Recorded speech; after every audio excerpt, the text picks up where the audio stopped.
Welcome to the Survival Guide for Orthodontists, the podcast that makes you the authority in orthodontics in your community. Get ready for insights on how to compete on expertise and trust against mail order and retail orthodontics. It's not always about the lowest fees. And now, from the People in Practice team, your hosts, Dr. Leon Klempner and Amy Epstein. Welcome to the Survival Guide for Orthodontists. I'm Dr. Leon Klempner, a retired board-certified orthodontist, currently teaching part-time at Harvard. I co-founded People in Practice about 11 years ago with my partner daughter, Amy Epstein. Amy is off today, so I'm handling it by myself. People in Practice do everything to help orthodontists grow in this rapidly changing digital world. But today, I'm thrilled to have back on our podcast arguably the most respected authority on the business side of orthodontists, the GOAT, and I do say that with all due respect, my friend, Chris Bentson. Welcome, Chris. Hey, Leon, Happy New Year. And sorry, Amy's not with us, but you're flying solo. They let the two old guys take the reins to start this off this year. So let's see where we go, but great to be with you. Yeah, that could be trouble. Right. And Amy does send her best, and she's sorry she couldn't be here with us. For those of you that have maybe been living under a rock, let me tell you a little bit about Chris. Chris is a partner at Bentson Copple Associates. They do practice valuations, recruiting services, negotiating transactions, whether you're a buyer or a seller. Chris also serves as editor-in-chief of the Bentson Copple resource, which I understand now is digital. And it's QLARK.com. How do you pronounce that? Do they say Clark? It's actually doesn't have a U in it. It's just KLARK. It's Sean Carlson's educational platform. So just Google Clark and you'll find it. Okay, there you go. And Chris also, helps out a lot with the AAO. He's a member of the Future think tank, the advisory board, lectures all the time at the AAO, written dozens of articles, and most importantly, an all-around good guy. So let's get right down to business. It's 2022. They say that if you want to find out what's going on in the business market of any industry, all you have to do is follow the money. So tell me, Chris, where is the investment, venture capital money flowing in the orthodontic market? It's thanks for asking. It's the place that I look to kind of try to determine what the future might look like, so I can share it with the orthodontists that are figuring out their business models, their strategies, and so forth. So, if I look over the last, 24 months, where has the money flowed? You kind of look and you start with Align. It's got a market cap, depending on when you catch the stock, at around $55 billion. Sometimes it's below that, sometimes it's above, but it's just they're the biggest ones in ortho, and they're only 26 years old. So, just a great strength there. Then you just kind of rattle down through some really quality companies. Straumann Group that provides a lot of services in dental and ortho, owns ClearCorrect. They bought a company called DR Smile a year ago. That's like a direct-to-consumer company. You look at Ormco, which was a kind of a bastion of markets or brackets for really years. It was the who's who, the Polo Club, the cool kids.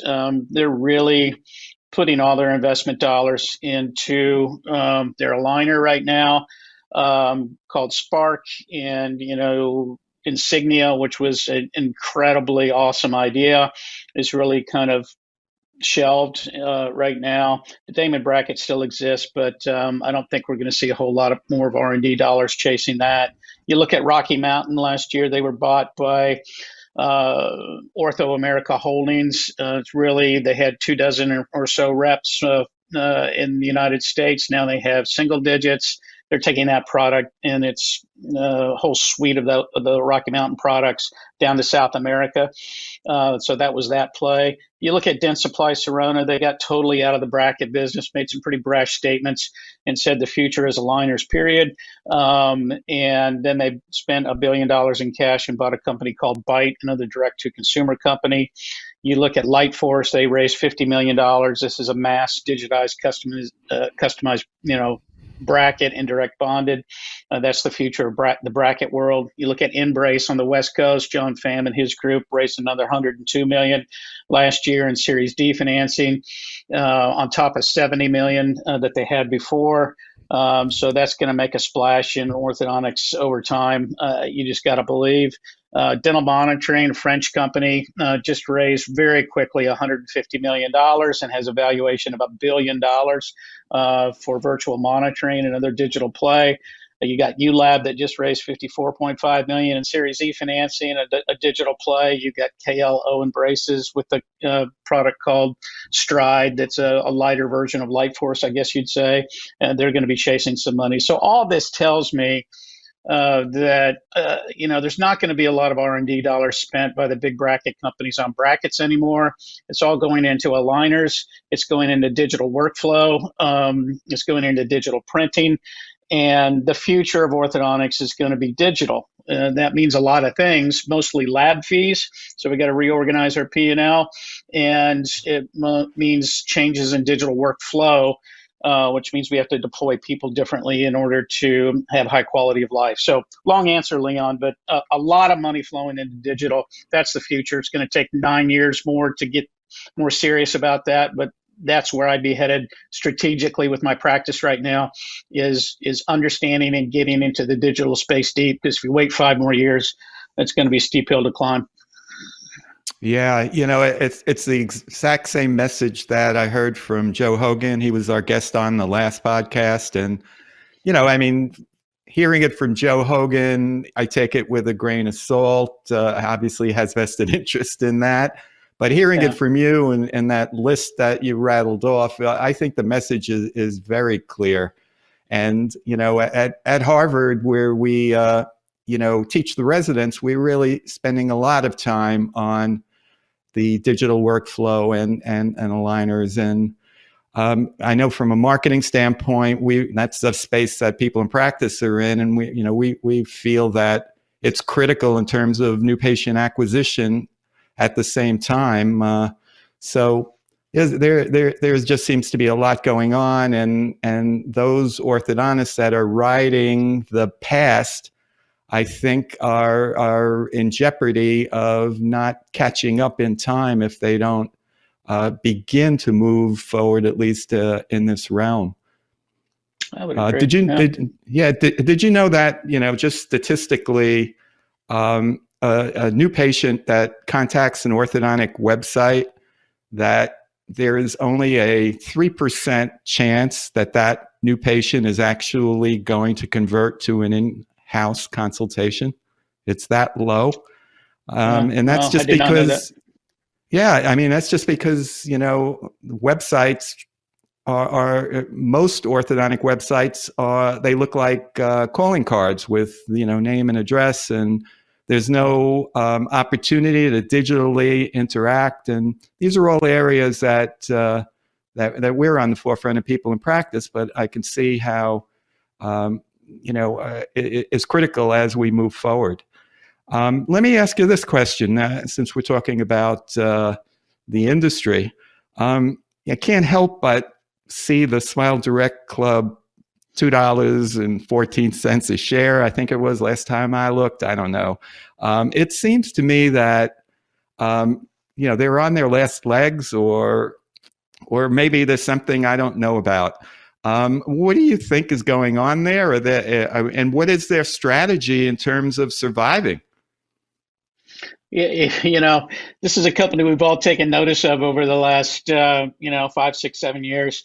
And they made a big splash, and their stock has never done super well after they went public. But if you listen to their quarterly calls, and the last one was the third quarter call. They badly missed analyst estimates for revenue, for profit, for growth, and so forth. And they took a big hit. So it's now in the realm of what's called a penny stock. They have $700 million in debt. Their acquisition costs to get a patient are extremely high. And so what is their strategy? They're on the ropes, and they're burning a lot of cash. But what they told the market in their third quarter call was, we have focused on direct to consumer marketing for families that earn $65,000 plus or minus, that target area. And that is the patient that has been showing up and getting scans in our shops. Now, they said what we're going to do, and what they're very, very good at, and their marketing is exceptional.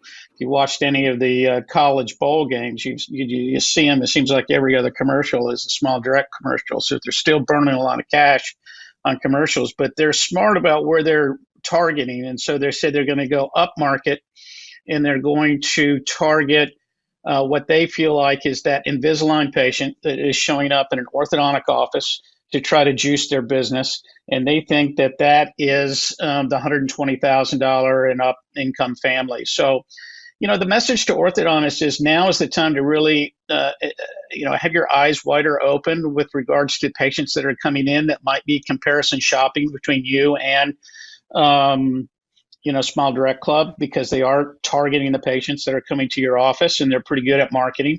Also messaging them, using people in practice and other marketing companies to help define that minor tooth movement case message that, hey, yes, you're welcome in my practice. And I think the other thing that the Smile Direct Club said they were going to do is pay dentists to do scans and just up their acquisition costs for patients. So are they on the ropes? What's going to happen to them? They've been in some other businesses, but this one's a little bit different. I think, maybe they get bought by somebody.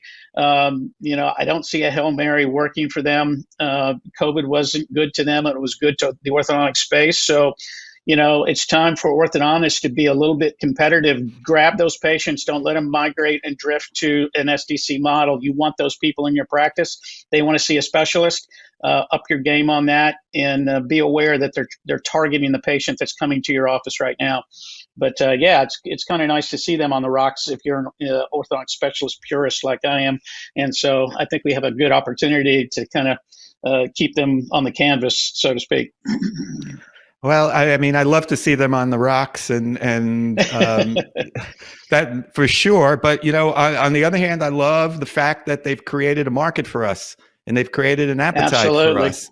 And that's the thing. We talk to our clients all the time about this opportunity to grab this desire to get your teeth straight, but you can't. They won't do it at $6,000 or $7,000 and 2 or 3 years in braces. That we have to figure out a way to allow a more of a tiered opportunity for some limited treatment with aligners that could be done safely. And frankly, the orthodontist is the one that can do that. But I have to be honest with you, Chris, and you might have experienced the same thing. I get a lot of pushback. I get a lot of pushback from my colleagues about, no, we have to stand firm, and if we can, the braces are the way I've been doing it before. I'm not going to, compromise myself, and those types of things. And I don't see it as a compromise. I just see it as an opportunity to provide some quality care to people that are looking for straighter teeth. So it's a little frustrating. You and I are on the same page. We've been preaching to each other for quite some time. The people that get it, I think, are going to grow and excel, and the people that resist, they'll do well for a while, but not as well as they could do. And so I think that's lost opportunity is how I see it. Ortho is great. You have a lot of choices these days about how you want to practice and who you want to talk to, but you better be good at all of them. And you have to be a better businessman and woman today to run a practice.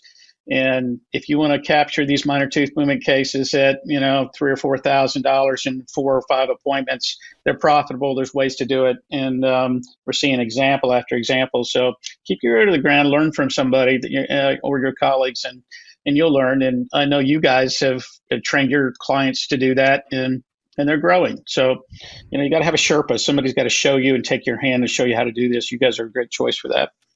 Yeah, I appreciate that, and it's true. Those practices of ours are growing that are in this space, and we've created whole campaigns around it to attract those patients that ordinarily might be swayed over to Smile Direct without any supervision. So certainly the opportunity is there, and the studies that we've done on our current clients is showing a higher profitability per visit on the limited treatment cases than on the comprehensive cases. So there's a lot of opportunity. Let me pause for a second, because one of the features of the website that we've gotten away from in the last couple of podcasts I want to bring back is call in questions from some of our listeners. So we have one on the line right now. So if you don't mind, Chris, let's listen to it, and then you could address it. Great. Hi, Chris. This is Blake Davis from Kirkland, Washington. Thank you for taking my question. After speaking with a number of friends and colleagues the last few weeks, it seems that many of us rode the growth wave in 2021. Do you see continued growth for orthodontic practices in 2022? Additionally, how can virtual platforms like remote monitoring and consults improve our profitability and increase our capacity for growth? Thank you very much. I appreciate your response. Well, thank you, Dr. Davis. It's really what I speak on is, what have we done and what do I anticipate that we will do, and try to give you some direction so you can make some strategic decisions. But, if you've listened to us at all, you know that in COVID, when you were shut down, depending on where you lived, in 2020, 6, 8, 10, 12 weeks, we were only down 5 to 7% in production, collections, and starts. And it was just an amazing comeback, because many of us had zero starts in production in April of 2020. So we were down, but not much, and we were coming off 2019, which was the best year in 2 decades of orthodontic performance. So how did we do last year? One of the nice things is if you have Gauge or OrthoFi or some of these other companies, we have real data. So on January 1st, I kind of got the December 31st numbers for the Gauge client base. And we ended up as a group of at least, Gauge clients up 24.77% in production in 2021 compared to 2020, the COVID year, and up 21% in collections. So over and over, what you heard from the virtual meetings, the podiums, for me was double-digit growth. So if you didn't grow that much, something's wrong. And but I have felt over the last specifically 4 months of the year, last year, that things were slowing down. And so I broke down the data for 2021, and when you really look at it, yeah, we had 25% growth in production, but 56% growth in the first 6 months, and then 1.65% growth in the last 6 months. If you look at collections, we grew by 21% for the year. We grew by 52%, or starts rather, 52% in the first 6 months, and negative 1.1% in the last 6 months. So the pace of growth has slowed down incrementally a lot in the last 6 months. Compared to the bounce back last 6 months of COVID. And that means we're running basically flat, and we've got inflation. And so, hey, what are you going to do looking at 2022? I think we're going to have back to maybe some 3 or 4% growth, which is a point or two higher than we had for a decade before 2019. And so, yeah, it's going to slow down, but it's still going to be the second best growth year we've had in 2 decades. But you need to not expect this double-digit growth in most cases unless you've got somebody that's really trying to help your marketing and trying to do these minor tooth movement cases, because that's where the growth has been with regards to patients. We have fewer kids. We're going to have to go to after these minor tooth movement cases, and we need to raise our fees 4% because of inflation. So that's my short story on that to Dr. Davis. And then as far as remote monitoring and everything, that's the future. You've got to retool your team. When you say, and talk to doctors, where's the pain in this digital environment? It's in, I got to spend all my time behind a computer. And so we've got to deploy our team members so that they can help us spend less time behind the computer. And that means more virtual appointments. So we have more time in the office to do these things. And that means also training assistants for whatever system we use for aligners or mass digital customized braces to get those cases set up so that we just are kind of checking it off and tweaking versus doing the entire job all on the doctor's time. So, yeah, I mean, great questions, Dr. Davis. Thanks. And slower growth, but still great growth. And yeah, you got to retool your team and deploy them virtually in a better and smarter way in order to be efficient and not spend as much time behind the screen.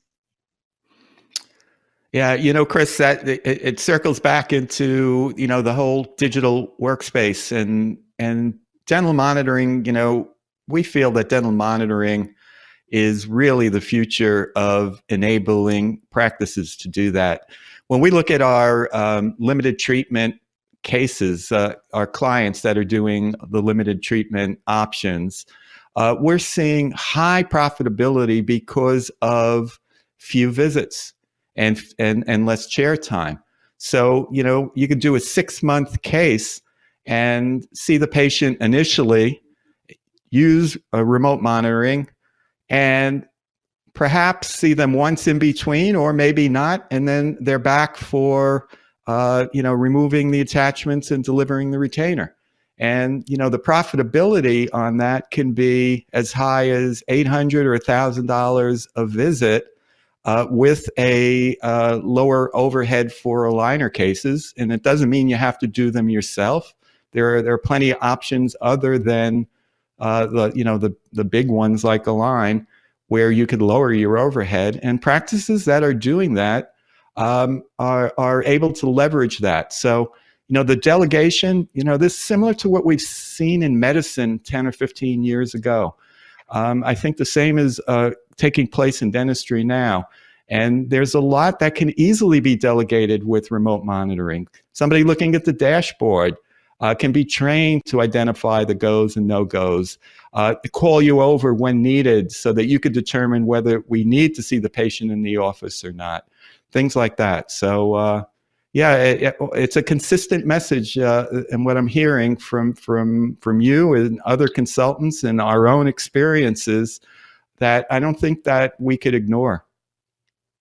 Well, I think so. I mean, you really introduced me, Leon, to dental monitoring. You said, hey, you need to take a look at this product, this company, what it does. And I have, and just my personal experience is, I haven't been happy with my smile. I had braces as a teenager. I'm 60 years old. My teeth have moved. I just got scanned by David Sharver in Birmingham. I live in Greensboro. We're going to do Invisalign. I'm going to have dental monitoring monitor the case.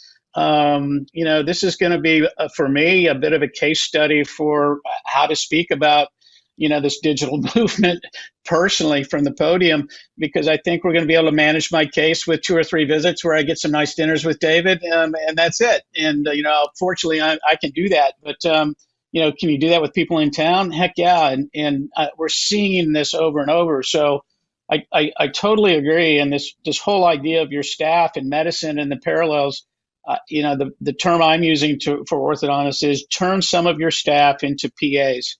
Like we have in medicine, because every practice I work with says, this person right here has been with me for 20 years. They think like I do. They could be an orthodontist.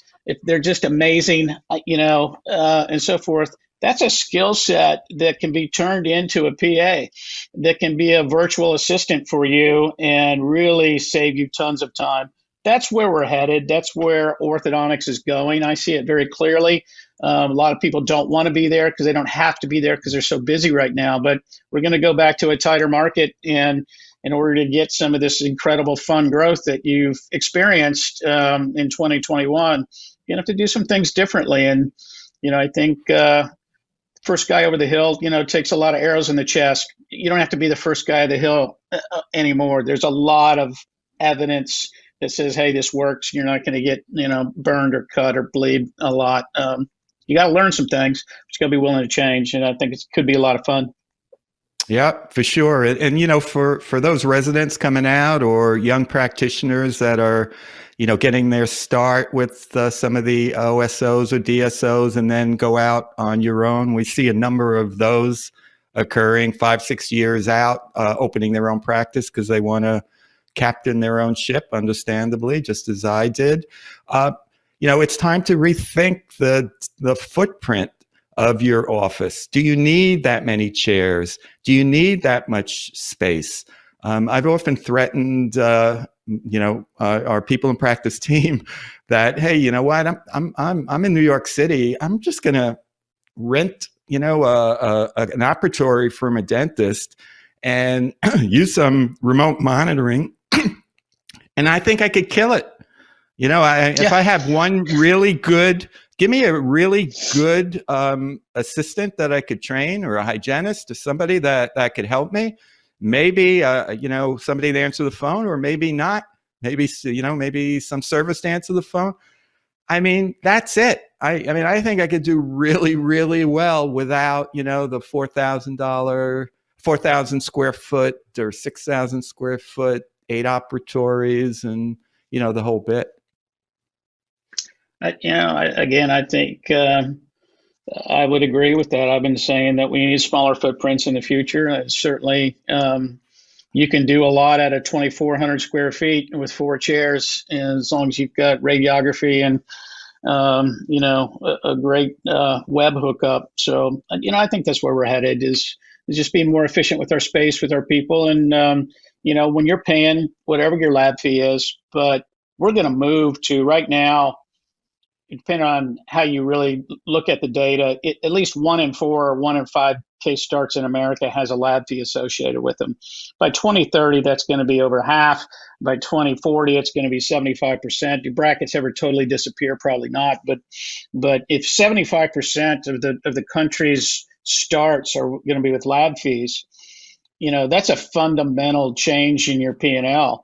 And so you're going to have to do more efficient things with your people, like we're talking about now, more efficient things with smaller footprints and so forth. And that is the future of the practice. It'll take us a couple decades to fully get there, but you can experience it now, and it's pretty cool. Absolutely. So just to switch gears just a little bit, a lot of what we do with people in practice is we have a lot of older, experienced practitioners come to us that have kind of taken their eyes off the digital space and the changes that have occurred in the profession, but are looking to sell and want to take advantage of what appears to be a very white-hot OSO market right now. And so they come to people in practice to get the numbers up and refresh the website or create a new website, do some marketing so that there's an appeal for purchase. And we've successfully been able to do that with quite a number of our clients. But it seems like, OSOs are like the big thing right now. So is that the way it's going to go? Are we going to be just one big OSO? I don't think that's a fair representation, one big OSO, but yeah, it's going to go that way. I think what I'm experiencing right now is a lot of this FOMO attitude with orthodontists, this fear of missing out. I hear stories, maybe they're locker room stories, maybe they're true, maybe they're false, but I'm hearing these giant numbers for practices, and maybe I should jump on this ship or at least investigate and so forth. So is it white hot? I use that term because I think it's true. Yeah, everybody in the OSO space, and I distinguish OSOs from DSOs because I love the specialty of orthodontics, and so I just like the corporate groups that are focused on just orthodontics. Maybe naively so down the road, but right now there's a dozen or so really good private equity-backed OSOs that all had record years last year. I mean, you look at Smile Doctors just recapped in December and got a $2.5 billion valuation. $2.5 billion. I mean, there's not very many companies like that that are that size, but they only have 180 doctors, 240 locations, something like that. There's 9,000 orthodontists. Mm-hmm. So when you really think about how white hot is it and how big does it get, it's only 6 or 7% of the orthodontic market right now. You need to have some amount of scale, as you kind of suggested, get me up to a size where, I might be interesting to somebody, pretty enough to date, kind of for one of the OSOs, if you will. And that's 2 million or up typically. If you're smaller than that, it's kind of hard to get their attention, but there's some that will do those smaller deals, but they're looking for scale. 2, 3, 4 million is great. Those are getting a lot of attention right now, but there's not that many of those. So where does it go after? Do they start doing de novos? Do they start consolidating? That's my sense of what will happen over the next 20 years is, it'll be white hot. If you've got a big practice, the analysis we do in most cases makes sense to sell to a DSO if you get a turn or two on the private equity. But it's not going to take over the specialty. We still have solo practices or small group practices. So the others are working with general dentists or pediatric dentists or so forth. So corporate doesn't take over, but it gets bigger. How big does it get? They'll tell you 50% or more. I'll tell you 30 to 50%. That's a big range, but it's going to take several decades to get there. Yeah. There's a sweet spot in terms of when you want to consider this. And one of the things that I'm seeing is that there are practitioners that are, let's say, in their early 50s or so that still want to go a ways, but are feeling like they want to capitalize on cashing in at this point. And, my understanding is that keeping your own practice over a period of time generally outperforms making the sale too early. So there is some algorithm or some formula to take a look at, aside from the issue of working for somebody else and the psychosocial aspects of that. There is an economic sweet spot as well. Do you find that? Yeah, we've done hundreds of analyses of these, because it is an interesting topic right now. People find us and say, can you compare doing nothing and bringing in an associate or a partner versus, selling for, some number that's reasonable. And we generally find that if you have 10 years or less, the money can probably work out better depending on the group and kind of where they are in their life cycle with a corporate group. But if you have 10 years or more, it's extremely challenging. So then it becomes a lifestyle situation where you have to weigh, what are the pluses of me not having to worry about figuring out how to make the phone ring, doing HR, buying equipment, bringing other doctors in, and just coming in and doing my craft and diagnosing and treating for a fee. Some people find that, especially this generation, extremely satisfying. But to your point a little bit earlier, Leon, what we're finding is orthodontic residents, when they get out, don't want to own a practice. I don't exactly know why that is, but some of it's generational, some of it's school debt related, some of it you can make a lot more money working for a corporation today right out of school than not. So multifaceted, but the pain for the DSOs and the OSOs is doctor retention, because as you suggested, at 3, 4, 5, 6 years out, they want to be you. They want to call their shots. They want to decide what color to paint the door. They want to try to run their small business as an orthodontist. Yeah. And those are the people buying the practices that we're valuing primarily. And so it just is a different dynamic where this is a place where you start your career. You pay off some school debt, you learn your craft, you get faster, you get a little bit more financially stable, and then you bounce to starting up or doing or buying a practice. And so we're seeing a lot of that as well. I tell you, Chris, I could spend the whole day talking with you about this type of stuff because I learned so much, and I really want to thank you for being so gracious with your time. Every time I ask Chris to come on, he comes on. He has a dedication for the orthodontic specialists, as we do. So I really appreciate it. So once again, you're giving our listeners great content, useful information. But if any of the orthos out there want more information about the services that you do, would like to contact you, what would be the best way to reach you, Chris? Yeah, like you said, we've gone kind of digital with everything we can. So just look up Bentson Copple Associates on your browser, and you'll find us. You can just click and send us an email, or you can get their phone number and call and do that. But if you'll allow me the extravagance, we are AAO is putting on a midwinter meeting in January in Orlando. And it's on a lot of the topics that we touched on today, Leon. It's going to be, really 2.5 days of great discussion from people that work in all different practice modalities at all different stages of their career, from new and younger to mid-career to older. And then we're bookending it with the numbers. So there'll be the Gage folks there, and there'll be Brad Cuchero and Kane Waters there to kind of talk about financial outcomes. So if you're interested in some of the stuff we're talking about and how people are doing it, there's room to get down to that meeting or sign up virtually. You can watch it virtually. So, I think it's going to be really fantastic information. All right. I'm sure that that will stir some interest. Anytime there's an opportunity to hear you speak, I think that there's a lot of interest out there. Again, thank you on behalf of Amy and I, entire People in Practice team, as well as all the listeners. Thank you, Chris. Thanks, Leon. You guys have a great 2022, and I look forward to listening to the guest on your podcast every couple of weeks. So appreciate it. Okay, great. So you could listen to our podcasts, which are now webcasts, on either Apple, Spotify, SoundCloud, YouTube, you name it, we're there. We'd appreciate it if you could share our information about the webinar, webcasts, and podcasts with colleagues. For more information about People in Practice, you could sign up for a free marketing newsletter.